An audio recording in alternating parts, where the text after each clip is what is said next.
नमस्कार विद्यार्थियों, मैं देवेंद्र पारिक स्वागत करता हूं आपका जीके बाय डीके चैनल पर। और आज जो हम पढ़ने जा रहे हैं वो है भारतीय संविधान। संविधान किसी भी कंपटीशन एग्जाम के लिए एक महत्वपूर्ण पार्ट है। इसके दो रीजन हो सकते हैं। पहली बात तो कि कंपिटिटिव एग्जामिनेशन के जितने भी पैटर्न हैं उनमें इसको ज़्यादा महत्व दिया जाता है, ये एक ओबियस प्रक्रिया है। दूसरा बड़ा रीजन ये भी है कि जितने भी कर्मचारी होंगे उनको यदि संविधान ही नहीं मालूम तो फिर तो प्रॉब्लम ही प्रॉब्लम उसके सामने रहती है। इसलिए इस चीज को हमेशा ही पूरा प्रभावी माना गया। तो आज जब हम संविधान की शुरुआत कर रहे हैं तो संविधान का पहला पन्ना यानी संविधान को जैसे ही खोलेंगे तो संविधान की प्रस्तावना उसमें लिखी होगी। और ये प्रत्येक कॉम्पिटिटिव एग्जाम के अंदर ये प्रश्न इसमें से पूछे जाते हैं। बहुत ही महत्वपूर्ण टॉपिक ये होता है। तो चलिए शुरुआत करते हैं। और इसमें जो सबसे महत्वपूर्ण चीज़ है उसको गौर से हम पढ़ने का प्रयास करेंगे और अंत तक इस वीडियो को देख करके इसके सारे क्वेश्चन आज ही कवर कर ले रहे हैं, यानी इसके बाद में आपको कोई पढ़ने की जरूरत न पड़े ऐसा प्रयास आपको करना है, क्योंकि कंप्लीट मैं आज इसमें पढ़ा दूंगा। तो भारतीय संविधान की प्रस्तावना क्या है, तो इससे पहले हमें जानना पड़ेगा कि प्रस्तावना आई कहाँ से। तो भारतीय संविधान की जो उद्देशिका या प्रस्तावना है वो नेहरू द्वारा प्रस्तुत उद्देश्य प्रस्ताव या उद्देश्य संकल्प जिसे बोल सकते हैं, जो कि आदर्श प्रस्तुत करता था। मतलब उसमें कुछ आइडियल चीजें इसमें रखी गई थी। किसमें? उद्देश्य प्रस्ताव में। किसने रखा था उद्देश्य प्रस्ताव? नेहरू ने उद्देश्य प्रस्ताव रखा। उसी उद्देश्य प्रस्ताव का एक अच्छा रूप हम किसको बोल सकते हैं? प्रस्तावना को। उन्हें ही संविधान की उद्देशिका में शामिल कर लिया गया। मतलब जो नेहरू ने उद्देश्य प्रस्ताव में बताया उन चीजों को प्रस्तावना के अंदर शामिल किया गया। दूसरी बात, संविधान के 42वें संविधान संशोधन 1976 के द्वारा इसमें एक संशोधन भी किया गया, जो एकमात्र संशोधन है भारतीय संविधान की प्रस्तावना में। तो इस स्लाइड में हमने दो बातें जानी। पहली बात कि जो प्रस्तावना है इसके ऊपर नेहरू का जो उद्देश्य प्रस्ताव था उसका पूरा प्रभाव पड़ा है। और दूसरी बात, इसमें एक संशोधन हुआ है जो कि 42वां संशोधन है, जो कि 1976 में हुआ। क्या संशोधन हुआ इसको विस्तार से जाने उससे पहले हमें जानना पड़ेगा कि संविधान की प्रस्तावना वर्तमान रूप में कैसी है, किस प्रकार की है। तो सबसे पहले हम देखेंगे प्रस्तावना है कैसी। तो हम भारत के लोग भारत को एक संपूर्ण प्रभुत्व संपन्न, यानी ये बात स्पष्ट की गई कि हम भारत के लोग संविधान को किस प्रकार से रखना चाहते हैं या भारत को कैसे रखना चाहते हैं। तो सबसे पहली चीज जो ली गई वो थी कि हम भारत के लोग, यानी सबसे इंपॉर्टेंट पार्ट, कि जो कुछ कर रहे हैं ना वो भारत के लोग कर रहे हैं। एक संपूर्ण प्रभुत्व संपन्न का मतलब कि न तो आंतरिक रूप से न बाह्य रूप से किसी भी तरीके से हमारी सरकार, हमारी जो राज्य जिसे हम कहेंगे भारत राज्य, वो भारत राज्य किसी के अधीन नहीं रहेगा, न आंतरिक रूप से और न ही बाहरी रूप से। तो इसे क्या कहा गया? संपूर्ण प्रभुत्व संपन्न। ठीक, पहली बात भारत के लोगों ने अपनाया है। दूसरा, भारत कैसा है? संपूर्ण प्रभुत्व संपन्न है। फिर समाजवाद, पंथ निरपेक्ष, लोकतंत्रात्मक गणराज्य बनाने के लिए मतलब 3-4 चीजें होनी चाहिए भारत में, ऐसा हमने माना। कौन कौन सी? समाजवादी होना चाहिए, हालांकि ये शब्द हमने बाद में जोड़ा है। पंथ निरपेक्ष, ये भी हमने बाद में जोड़ा। ये दो शब्द जो है वो 42वें संविधान संशोधन से हमने जोड़े हैं। और तीसरा शब्द है अखंडता, जो आगे आएगा। ये 3 शब्द जो है वो 42वें संविधान संशोधन से हमने जोड़े हैं। और इसकी एक साधारण से ट्रिक भी है, आपस, यानी आपस में मिलकर के ही चले। तो आपस का मतलब आपस में जो आ है उसको तो अ कर लो, इसलिए उसे आपस बोल लो। ठीक है, तो अखंडता, अ का मतलब अखंडता, प का मतलब पंथ निरपेक्षता और स का मतलब समाजवाद। ये 3 शब्द जो है वो 42वें संविधान संशोधन से आपस में लेकर के और जोड़ दिए गए। तो समाजवादी, पंथ निरपेक्ष, दो तो ये। फिर लोकतंत्रात्मक गणराज्य, जो पहले से था ये सब, तो जिस दिन संविधान की प्रस्तावना लागू हुई तभी से था ये। क्या? लोकतंत्रात्मक गणराज्य। अब इसका मतलब क्या होता है? इसका मतलब ये है कि भारत लोकतंत्र तो होगा, लेकिन यहाँ का जो राष्ट्राध्यक्ष है, गणराज्य का मतलब क्या होता है कि जो राष्ट्राध्यक्ष होगा वो जनता द्वारा प्रत्यक्ष अथवा अप्रत्यक्ष निर्वाचित होगा। और हमारे यहाँ पर राष्ट्राध्यक्ष अप्रत्यक्ष निर्वाचित होता ही है। ठीक है, राष्ट्रपति, जिसके बारे में हम आगे डिटेल से पढ़ेंगे। तो पहली लाइन से हमने क्या सीखा कि जो कुछ भारत के संविधान के अंदर होगा वो कौन लागू कर रहे हैं? भारत के लोग, यानी हम भारत के लोग भारत को क्या बना रहे हैं? संपूर्ण प्रभुत्व संपन्न बना रहे हैं। समाजवादी पंथ निरपेक्ष लोकतंत्रात्मक गणराज्य बनाने के लिए ये सारी चीज़ें हम करना चाहते हैं भारत में, कि भारत एक समाजवादी राज्य बने, पंथ निरपेक्ष बने। ठीक, हालांकि ये बात मैं कह दूं कि मूल रूप से समाजवादी भारत का जो संविधान और भारत की जो ये कह सकते हैं कि प्रस्तावना, वो मूल रूप से न समाजवादी थी और न ही मूल रूप से पंथ निरपेक्ष थी। हमने बाद में जोड़ा, बाद में इंदिरा गांधी ने जो है वो अपना एक राजनीतिक प्रभाव कायम करने के लिए शब्द जोड़े थे। ठीक है, अगली बात, उसके समस्त नागरिकों को, यानी भारत के सारे नागरिकों को सामाजिक आर्थिक राजनीतिक न्याय मिलेगा। अब जो दूसरी चीज इंपॉर्टेंट होगी वो क्या है? न्याय। पहली बात क्लियर हो चुकी कि हम कैसे होंगे, दूसरी बात कि हमें क्या क्या मिलेगा। ठीक है, पहली लाइन से केवल हमें यह मालूम पड़ रहा है कि भारत कैसा होगा, दूसरी लाइन से हमें मालूम पड़ रहा है कि हमें न्याय किन किन विषयों पे मिलेगा। तो 3 प्रकार का न्याय हमें मिलेगा, सामाजिक, आर्थिक और राजनीतिक। 3 प्रकार का न्याय मिलेगा। सबसे पहले न्याय की जरूरत पड़ती है, इसलिए सबसे पहले क्या लिया? न्याय। अब न्याय दे दिया आपको, तो फिर चाहिए आपको स्वतंत्रता, लिबर्टी चाहिए। अब वो कौन कौन सी? विचार, अभिव्यक्ति, विश्वास, धर्म और उपासना। तो कितनी हो गई? 1, 2, 3, 4 और 5, 5 प्रकार की आपको क्या चाहिए? स्वतंत्रता। आगे बढ़ते हैं, प्रतिष्ठा और अवसर की समता। 2 विषयों में हमें क्या मिलेगी? समानता मिलेगी। एक तो प्रतिष्ठा के अंदर और एक अवसर की, सबको बराबर अवसर मिलेंगे, सबको बराबर प्रतिष्ठा प्राप्त होगी। जितना करेगा उसके अकॉर्डिंग प्रतिष्ठा मिल जाएगी, लेकिन अवसर सबको बराबर मिलेंगे। फिर ये सब प्राप्त करने के लिए, मतलब 3 चीजें प्राप्त करने के लिए मूल रूप से 3 बातें, कौन कौन सी? न्याय, स्वतंत्रता और समानता। और क्रम से याद रखना, सबसे पहले किसको माना गया था? न्याय को, फिर स्वतंत्रता, फिर समानता। ये प्रश्न आया हुआ है कि भारत के संविधान की प्रस्तावना में क्रमशः किन चीजों पे जोर दिया गया। तो क्रमशः मतलब न्याय, स्वतंत्रता, समानता, और चौथी दे रखी थी उसमें बंधुता। ये बंधुता है, ठीक है ना, जिसपे हम चर्चा करेंगे, वो ऑप्शन में थी वहां पर। ठीक है, तो ये क्रम से ही देखने होते हैं अपने को। फिर प्राप्त करने के लिए, मतलब ये 3 चीजें प्राप्त करने के लिए, कौन कौन चीजें? न्याय, स्वतंत्रता, समानता प्राप्त करने के लिए, तथा उन सब में, मतलब इन सारी चीजों के साथ साथ व्यक्ति की गरिमा और राष्ट्र की एकता, अखंडता। अब ये जो अखंडता शब्द ना, पहले राष्ट्र की एकता तक ही था, अखंडता शब्द नहीं था, लेकिन ये 42वें संविधान संशोधन से जोड़ा गया।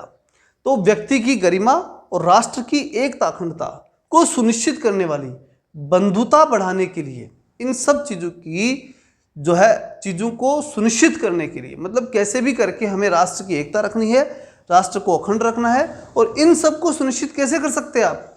वो बंधुता के माध्यम से, भाईचारा जो है, ठीक, वो रहना चाहिए। इस बात को लेकर के तय किया गया कि बंधुता बढ़नी चाहिए, भाईचारा बढ़ना चाहिए। तो इस प्रकार से 4 चीजों के ऊपर जोर दिया गया भारतीय संविधान की प्रस्तावना में। कौन कौन सी? न्याय, स्वतंत्रता, समानता और बंधुता। ठीक है, और इन चारों को क्रम से आपको ध्यान रखना है। ठीक, बंधुता कैसे बढ़ेगी? राष्ट्र की एकता से और अखंडता से। ठीक है, अब हम बात करते हैं कि ये सारी चीजें, जो 4 बातें जो हो गई, इन चारों बातों को लाने के लिए हम क्या हैं? दृढ़ संकल्पित हैं। दृढ़ संकल्प होकर अपनी इस संविधान सभा में आज तारीख 26 नवंबर 1949, हम सबको मालूम है 26 नवंबर 1949 को हमने संविधान को अंगीकृत, अधिनियमित और आत्मार्पित किया था। इसलिए दृढ़ संकल्पित होकर अपनी इस संविधान सभा में आज तारीख 26 नवंबर 1949 मिति मार्गशीर्ष शुक्ल सप्तमी संवत 2006 विक्रमी, यह आपको विशेष रूप से ध्यान रखना है। यह आपको विशेष रूप से ध्यान रखना है। कौन सी? मिति मार्गशीर्ष। कौन सी मिति थी? मार्गशीर्ष मिति। ठीक है, मंगशीर का महीना था, शुक्ल सप्तमी, ठीक है, सप्तमी थी उस दिन, संवत 2006 थी और विक्रम संवत थी।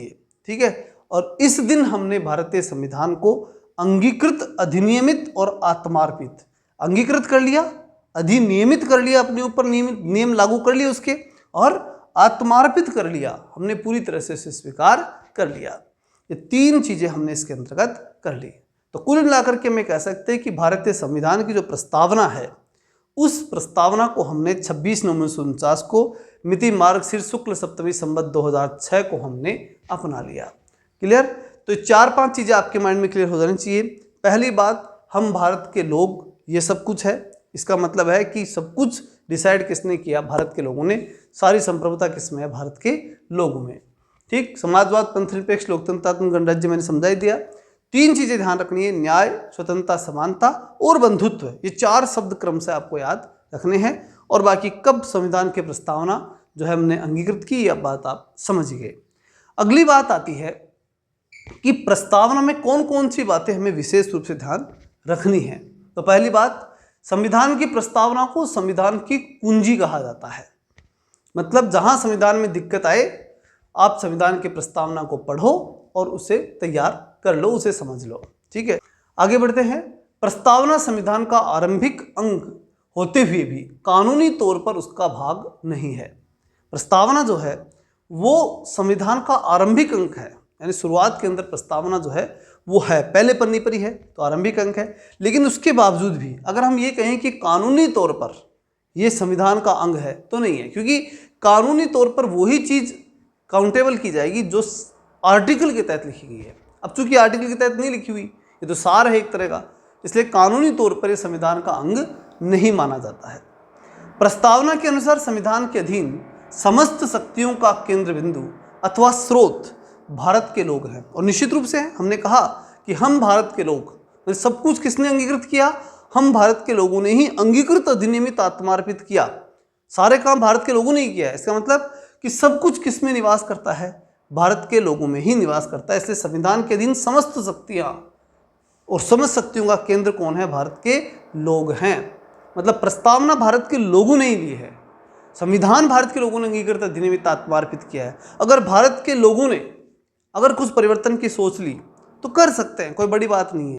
प्रस्तावना के अनुसार संविधान के अधीन समस्त शक्तियों का केंद्र बिंदु अथवा स्रोत भारत के लोग हैं।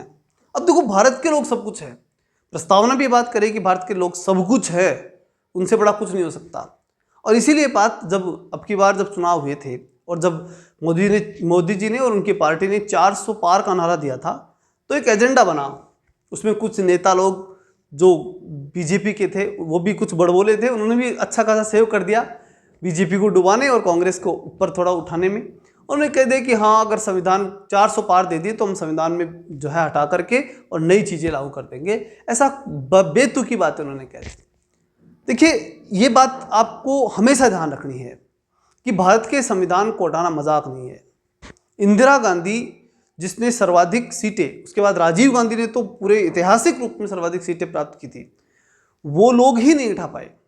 हालांकि इंदिरा गांधी ने 42वां संविधान संशोधन करके बहुत बड़ा परिवर्तन किया था और जो तानाशाही दिखानी थी वो इंदिरा गांधी से ज़्यादा तानाशाही आज तक किसी राजनेता ने नहीं दिखाई। ये ऐतिहासिक सत्य है, ये किसी के मिटाए नहीं मिटने वाला। और चाहे मैं कहूँ चाहे न कहूँ, चाहे कोई किताब में कोई पढ़े चाहे नहीं पढ़े, ये एक बड़ा सत्य है। अब इस 42वें संविधान संशोधन के इस बड़े सत्य की मैं जब बात करता हूँ और आपातकाल की जब हम बात करते हैं, तो निश्चित रूप से जनता ने ही तो इंदिरा गांधी को मैंडेट दिया था। और उस मैंडेट को अगर उसने अपनी तानाशाही के माध्यम से दबाया तो फिर जनता ने उसे पलट भी दिया। उसी जनता ने इंदिरा गांधी को हराया भी, निश्चित रूप से हरा दिया। तो इसका मतलब साफ साफ है कि इस देश की जनता को पागल तो कोई नहीं बना सकता, ये तो तय बात है। यहाँ हाँ, कुछ कोशिश की जा सकती है, जैसे कि अब की बार राहुल गांधी ने एक माहौल बनाया था, कांग्रेस से अच्छा खासा माहौल बनाया था कि हाँ जो है संविधान बदल देंगे। और न तो देखो मोदी बदल सकते, न राहुल गांधी बदल सकते, पूरा का पूरा संविधान बदलना खेल नहीं है। इसके अंदर साधारण सी बात है, केशवानंद भारती का केस उठा के देखो। केशवानंद भारती के केस में कोर्ट ने साफ साफ कह रखा है कि मूल ढांचे में आप कोई संशोधन नहीं कर सकते, संविधान के मूल ढांचे को नहीं बदल सकते लोग। अब ये हवाई बात बना करके और कुछ राजनीतिक एजेंडा चलाए, उसका कोई वो तोड़ है नहीं। करते रहो कुछ भी, कहते रहो कुछ भी, ठीक है। कई लोग तो बिना पढ़े लिखे यूं ही, क्योंकि राजनेता है तो राजनेता हर कोई थोड़ी बनता है। बहुत से लोग तो जो बिना पढ़े लिखे होते हैं वो राजनीति में जाते हैं, जिन्हें कुछ ही नॉलेज नहीं होता। अब किसी को कोई पूछे कि तू केशवानंद भारती केस पढ़ के आया क्या, उस केस में साफ साफ लिख रखा है मूल ढांचे की अवधारणा कि आप मूल ढांचे में कभी परिवर्तन नहीं कर सकते। ये इंदिरा गांधी को स्पष्ट रूप से जो है चेतावनी दी गई थी। तो अब इतनी समझ तो अगर नहीं है तब तो बात ही अलग है। और जनता चूंकि देखो सारी पढ़ी लिखी नहीं होती, उसको जैसे भ्रमित कर दे वैसे हो जाते हैं। और जनता भ्रमित हुई भी थी चुनाव में और डर लगा भी कि नहीं नहीं संविधान खतरे में है, और अभी भी वो एजेंडा चलाया जा रहा है। और उस एजेंडे के ऊपर जनता भी विचार कर रही है और उस प्रकार से चल रही है। ठीक है, अब जिसकी जितनी समझ उसके अकॉर्डिंग काम कर रहे हैं, वो कोई विषय नहीं है। लेकिन इंपॉर्टेंट ये है, जो लाइन है प्रमुख रूप से, वो यही है कि संविधान को कोई नहीं बदल सकता। इंदिरा गांधी भी 42वां संविधान संशोधन करके अधिकतम संशोधन ही कर पाई, उठा करके चेंज कोई नहीं कर सकता, ये पक्का समझ लीजिए आप। ठीक है, तो यहां तक कि हम बात करें, अच्छा अगर होगा तो जनता कर सकती है, ये बड़ी बात है, क्योंकि ये तो अधिकार दे रखा है ना। हम भारत के लोग तो हम तो कुछ भी कर सकते हैं, नेता कुछ नहीं कर सकते। हमने ये अगर इस बात पे ही वोटिंग कर दी कि नहीं भाई हमें ये संविधान नहीं चाहिए, और अगर किसी राजनीतिक दल ने आकर के इस नाम पर ही वोट मांग लिया और जनता ने उसे ही जिता दिया, तो फिर तो बदलेगा, क्योंकि जनता ने मैंडेट दिया इस बात का कि संविधान को हटाओ। अगर संविधान को हटाने का मैंडेट जनता जिस दिन दे देगी, क्योंकि साफ साफ लिखा हुआ है कि हम भारत के लोग जो कुछ कर रहे हैं, कौन कर रहा है? हम भारत के लोग। संविधान को बनाना बिगाड़ना सारा काम कौन कर रहा है? हम भारत के लोग। तो वो कर सकती है, उसको कोई नहीं रोक सकता। प्रस्तावना में लिखित शब्द यथा हम भारत के लोग इस संविधान को अंगीकृत अधिनियमित आत्मार्पित करते हैं, ये शब्द अपने आप में बहुत महत्वपूर्ण है, क्योंकि सबसे पहले क्या लिखा हुआ है? हम भारत के लोग, और लास्ट में लिखा हुआ है कि हम अंगीकृत अधिनियमित आत्मार्पित करते हैं। हम ही करते हैं, हम ही स्वीकार कर रहे हैं, और हम जिस दिन स्वीकार नहीं करेंगे, नहीं करेंगे, पूरे देश की जनता ये मूड में आ जाए कि नहीं हम प्रस्तावना को या पूरे भारत के संविधान का जो बनाया हुआ संविधान है उसे हम स्वीकार नहीं करते, और कोई भी राजनीतिक दल आकर के खड़ा होकर के और ऐसी लीडरशिप करने के लिए तैयार हो जाए, जनता की इस भावना के साथ खड़ा हो जाए और जनता को ऐसा लगे कि भाई हाँ हम तो ये हटाना ही चाहते हैं, तो ये अधिकार भारत का संविधान ही उसे देता है। ठीक है ना, ये भी भारत का संविधान ही दे रहा है, क्योंकि यहीं पर हमने वो चीज़, हमारे पूर्वजों ने बात लिख दी। ठीक है, भारत के लोगों की सर्वोच्च संप्रभुता का उद्घोष है। भारत के लोग शब्द जो है वही सर्वोच्च संप्रभुता है। सारी चीजें किसमें निहित है? भारत के लोगों में ही निहित है। अगली बात आती है ये कि प्रस्तावना को न्यायालय में प्रवर्तित नहीं किया जा सकता। मतलब आप प्रस्तावना को लेकर के न्यायालय में नहीं जा सकते और जाकर के नहीं कह सकते कि भाई आप इसके आधार पर डिसीजन दो। हालांकि इस बात में फिर बाकी विभिन्न केसेस हम पढ़ेंगे, उसके आधार पर बार बार परिवर्तन होता गया, लेकिन शुरुआती स्तर यही था कि प्रस्तावना को न्यायालय में क्या नहीं किया सकता, ले जाया नहीं जा सकता। फिर इसमें क्या चेंज होते हैं वो अब देखते हैं। यह निर्णय यूनियन ऑफ इंडिया बनाम मदन गोपाल 1957 के निर्णय में घोषित किया गया। मतलब ये बात कब कही गई कि प्रस्तावना को कोर्ट में नहीं ले जा सकते? मदन गोपाल केस 1957। ठीक है, तो गोपाल की सत्ता है, याद रखना, भगवान कृष्ण की सत्ता है 57 और गोपाल, ऐसे याद रख लेना तो याद हो जाएगा। तो मदन गोपाल 1957 के केस के अंदर ये बात निर्णय किया गया, डिसीजन पक्का किया गया कि इसके माध्यम से आप कोर्ट में नहीं जा सकते। मतलब आप कोई बात प्रस्तावना की उठा करके फिर कोर्ट में जाएंगे, साहब ये प्रस्तावना में लिखा हुआ है, इसके बेस पे निर्णय दो या डिसीजन दो, तो वो संभव नहीं है। यानी यदि सरकार या कोई नागरिक प्रस्तावना की अवहेलना करता है तो उसकी रक्षा के लिए हम अदालत की सहायता नहीं ले सकते। मतलब सरकार चाहे तो प्रस्तावना की अवहेलना कर सकती है, नागरिक चाहे तो प्रस्तावना की अवहेलना कर सकता है। ये इस कंडीशन तक था, मतलब मदन गोपाल केस 1957 तक की बात थी। फिर केस आता है बेरुवाड़ी यूनियनवाद 1960, और इस केस में क्या होता है? सर्वोच्च न्यायालय ने निर्णय दिया, इस केस में बेरुवाड़ीवाद के अंदर बात कर रहा हूं मैं, यहां निर्णय क्या दिया कि जहां संविधान की भाषा संदिग्ध हो, जहां पर संविधान की भाषा समझ में नहीं आ रही हो, वहां प्रस्तावना को विधिक निर्वाचन में सहायता के लिए लिया जा सकता है। यानी वहां प्रस्तावना को जो है आप विधिक निर्वाचन के रूप में ले सकते हैं, एक मतलब कानूनी समझ के रूप में आप उसे काम में ले सकते हैं। कुछ कानूनी सहयोग लेना हो तो ले सकते हैं, इसका मतलब ये है। ठीक, तो यहां बात हो गई कि हाँ जो संसद है, ठीक, उसके कोई बात समझ में नहीं आ रही या कोर्ट की कोई बात समझ में नहीं आ रही, किसी के भी नहीं समझ में आ रही, तो समझ में नहीं आए तो सहयोग ले सकते हैं। इतनी सी बात इसमें तय हुई। बेरुवाड़ीवाद में ही सर्वोच्च न्यायालय ने प्रस्तावना को संविधान का अंग नहीं माना। यह भी ध्यान रखना है।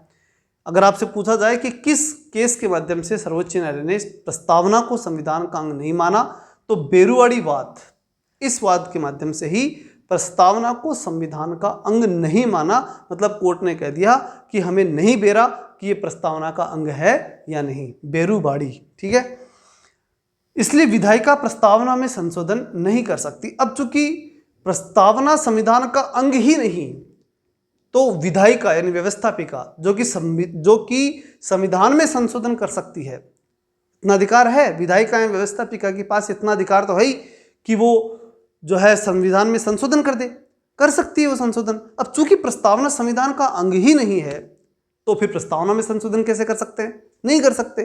तो मतलब यहां तक तो इंदिरा गांधी की स्थिति बनती नहीं है कि वो प्रस्तावना में संशोधन कर दे, और इसलिए 42वां संविधान संशोधन यहां तक तो नहीं हो सकता, क्योंकि बिल्कुल बेरोवाड़ीवाद में साफ साफ कह रखा है कि प्रस्तावना संविधान का अंग नहीं है, और जब संविधान का अंग नहीं है तो व्यवस्थापिका प्रस्तावना में संशोधन नहीं कर सकती। ये बात इसमें तय थी। अब क्या होता है वो सुनो। फिर आती है नेक्स्ट केस आता है, वो है केशवानंद भारती बनाम केरल राज्य। ये केस आया था ना, उससे पहले भारतीय संविधान में 24वां संविधान संशोधन कर दिया था इंदिरा गांधी ने, और उसने कहा था कि संसद संविधान के किसी भी भाग और किसी भी हिस्से में संशोधन कर सकती है। ये बात इंदिरा गांधी ने 24वें संविधान संशोधन से संविधान में लिखवा दी थी। इसलिए चूंकि संविधान में बात उसने 24वें संविधान संशोधन के तहत लिखवा दी, तो फिर कोर्ट क्या करता? कोर्ट तो उस लिखी हुई बात के अकॉर्डिंग डिसीजन देता। तो केशवानंद भारती केस के अंदर कोर्ट ने कहा कि हाँ भाई, अब संविधान में लिखी गई ये बात, चूंकि इंदिरा गांधी ने 24वें संशोधन से लिख दी है कि भाई संसद संविधान के किसी भी भाग में संशोधन कर सकती है, तो निश्चित रूप से जो है वो इसमें प्रस्तावना में भी संशोधन कर सकती है। तो वकीलों ने पूछा कि साहब नहीं, ये तो संविधान का भाग ही नहीं है। तो फिर इसने एक बात कही, वो सुनना, ध्यान से सुनना।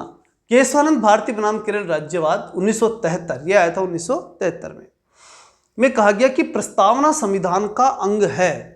ये केशवानंद भारती ने कहा कि प्रस्तावना संविधान का भाग है। समझ में आई बात? अब तक क्या कहा जा रहा था कि प्रस्तावना संविधान का भाग नहीं है, लेकिन अब कह दिया गया कि नहीं साहब, संविधान का अंग है प्रस्तावना, इसलिए विधायिका संशोधन भी कर सकती है। समझ में आई बात? मतलब ये अंतर आया। बेरुवाड़ी केस के अंदर कहा गया था कि प्रस्तावना संविधान का अंग नहीं है, इसलिए व्यवस्थापिका प्रस्तावना में संशोधन नहीं कर सकती।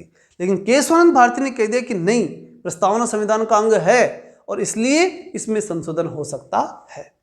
तो एकदम से उल्ट दिया ना मामला। अब बात आती है केशवानंद भारती बाद में ही सर्वोच्च न्यायालय ने मूल ढांचे का सिद्धांत दे दिया, थ्योरी ऑफ बेसिक स्ट्रक्चर। उसने ये कहा कि प्रस्तावना में भी संशोधन कर सकती है, भाग 3 में भी संशोधन कर सकती है, सारी बातें थी। जहां जहां संशोधन नहीं कर सकती वहां वहां सारे संशोधन कर सकती है। कौन? संसद। ये बात किसने कही? केशवानंद भारती में कोर्ट ने, इस केस में केशवानंद भारती केस में कोर्ट ने बात कह दी। लेकिन अब की बार एक बात कह दी कि भाई संशोधन तो आप चाहे जहां कर लो, कोई इश्यू नहीं है, चाहे भाग 3 में कर लो, चाहे संविधान की प्रस्तावना में कर लो, छूट दी पूरी। लेकिन एक चीज ध्यान रखना, मूल ढांचा नहीं हटा सकते आप। और इसीलिए मैंने थोड़ी देर पहले कहा कि भारत में कोई सरकार आ जाओ, संविधान को नहीं उठा सकती। संविधान का मूल ढांचा ना, उस ढांचे के हाथ लगाने की औकात किसी सरकार में नहीं है, चाहे कितने बहुमत ले आओ। ठीक है ना? ये चीज आपको समझनी ही पड़ेगी, क्योंकि कोर्ट ने ये बात स्पष्ट कह दी है। देखो मेन बात क्या थी कि 24वें विधान संशोधन से इंदिरा गांधी ने जो है वो बड़ा डिसीजन ले लिया था, और उसने कह दिया था कि संविधान के किसी भी भाग में संसद संशोधन कर सकती है। तो कोर्ट को डर तो लगा कि कल को ये तो ये भी कह देंगे कि उठा करके संविधान को हम साइड में रखते हैं और ये लो नया संविधान। तो उस समय ही व्यवस्था कर दी थी कोर्ट ने तो कि नहीं, आज ये बात तो आपने कह दी, लेकिन आगे से ध्यान रखना, मूल ढांचा नहीं हटा पाओगे तुम, चाहे कितना ही तुम्हारे पास संसद हो तुम और कितनी बड़ी चीज हो तुम चाहे, लेकिन मूल ढांचे में आप परिवर्तन नहीं कर सकते। ये बात स्पष्ट कह दी गई थी। और फिर ये बात इसमें एक चीज और कही गई थी, वो क्या थी? वो भी ध्यान से सुनना। संसद संविधान के मूल ढांचे में नकारात्मक संशोधन नहीं कर सकती, मतलब कुछ जोड़ सकती है, घटा नहीं सकती। ठीक है? स्पष्ट संसद वैसा संशोधन कर सकती है जिसमें मूल ढांचे का विस्तार हो, मजबूतीकरण हो, कमी न हो। मूल ढांचे को डिस्टर्ब नहीं कर सकती, मतलब उसमें उस ढांचे में कमी नहीं कर सकती। ढांचे को मजबूत तो कर लो, लेकिन ढांचे को कमजोर आप नहीं कर सकते। ये बात इस केस में स्पष्ट हो चुकी थी, केशवानंद भारती केस के अंदर। इसलिए ये बड़ा महत्वपूर्ण केस माना जाता है 1973 का। ठीक है? इससे दोनों चीजों को सुरक्षा मिल गई, भाग 3 जो मौलिक अधिकार है हमारे, और प्रस्तावना, इन दोनों को, और साथ ही पूरे संविधान को ताकत मिल चुकी थी इससे। इसलिए अब संविधान को हटाने वाली बात जो कही जाती है वो संभव ही नहीं है। 42वें संविधान संशोधन 1976 के द्वारा इसमें समाजवाद, पंथनिरपेक्ष और राष्ट्र की अखंडता, मैंने बताया था ट्रिक आपको, अपस, यानी अखंडता, प यानी पंथ निरपेक्षता और स यानी समाजवाद। ठीक है, तो अखंडता, पंथ निरपेक्ष और समाजवाद, ये 3 शब्द 42वें संविधान संशोधन के तहत जोड़ दिए गए। अगली बात आती है भारत के संविधान में प्रस्तावना के में 3 प्रकार के तो न्याय जो मैंने बताए थे आपको, सामाजिक, आर्थिक और राजनीतिक न्याय। 5 प्रकार की स्वतंत्रता, इसमें विचार की, अभिव्यक्ति की, विश्वास, धर्म और उपासना की स्वतंत्रता, ये मैंने बताई दी आपको। 2 प्रकार की समानता में दी गई है, प्रतिष्ठा और अवसर की समता। ठीक है, ये चीजें हमें प्राप्त हुई हैं जो मैंने आपको भी बताई। ठीक, ध्यान रखना, वैसे भी 3 प्रकार के न्याय, 5 प्रकार की स्वतंत्रता और 2 प्रकार की समानता हमें मिली है। किसके माध्यम से? प्रस्तावना के माध्यम से।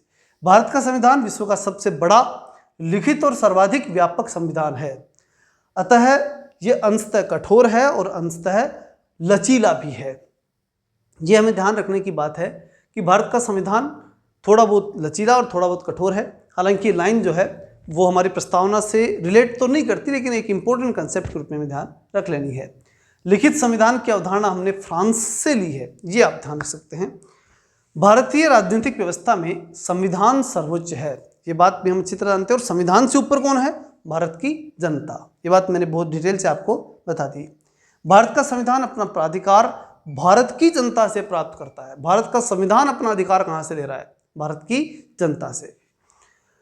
भारत सरकार अधिनियम 1935 वह संवैधानिक दस्तावेज है जिसका भारतीय संविधान तैयार करने में गहरा प्रभाव पड़ा है। 1935 का सर्वाधिक प्रभाव भारतीय संविधान को तैयार करने में पड़ा है। ये बात हमें वैसे भी ध्यान है और विशेष रूप से ध्यान रखनी भी है। सर्वाधिक प्रभाव 1935 के भारत शासन अधिनियम का ही पड़ा है, क्योंकि आखिरी अधिनियम यही था, तो इसी को हमने आगे, हालांकि उसके बाद 1947 का अधिनियम भी आया था, लेकिन उस 47वां में इसी की कॉपी थी, नया कुछ था नहीं।